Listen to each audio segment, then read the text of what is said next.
There was no Truth Nigeria. There was no media organizations. And you know what was happening to those people?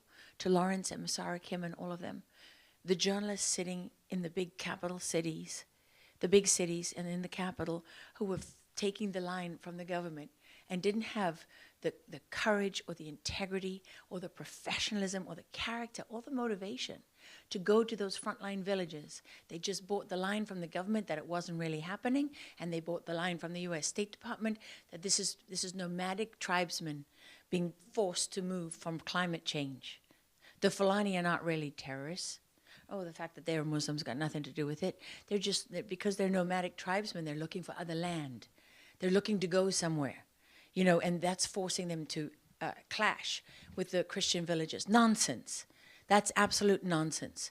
That is just an example to you of how climate has been used as a scam. I mean, it's not just fake, it's much worse than that.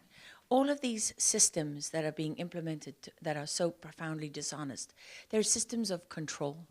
How do we control the people, control the information and the narrative, and then have that as cover to do whatever it is that we want to do, which, by the way, is to go into Christian villages and not only annihilate people. I mean, in one of the recent attacks that Truth Nigeria has reported on, putting women and children inside cages in the market and burning them alive.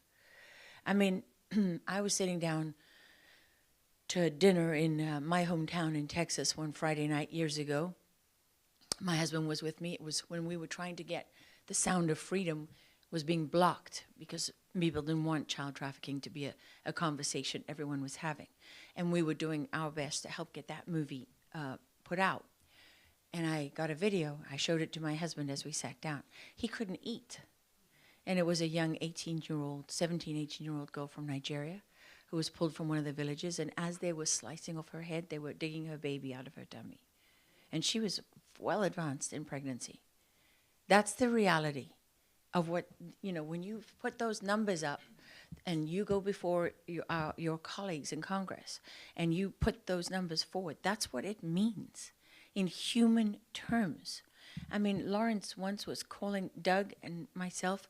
He's sitting in the back of a meat wagon on the bodies of his friends and neighbors with malaria. Remember, after that he went out with malaria for weeks. I mean, these the courage of the people who are on the front lines reporting this cannot be overstated.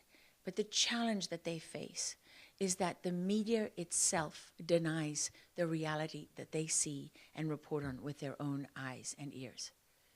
I mean, that's without conscience. Honestly, I stand before all of you in the National Press Club of the United States of America, the most powerful free nation on earth, where we have First Amendment rights.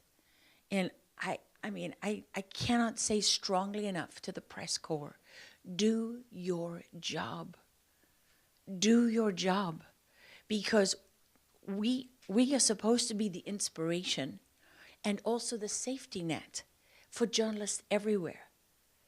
It is truly without conscience that you can witness the execution of people and have it denied because journalists are too lazy, too corrupt, too stupid, too cowardly to stand up and tell the truth.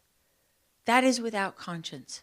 And, we have to stop being afraid of what people will say to us. We have to stop allowing those who tell the truth to be punished and those who lie to be rewarded.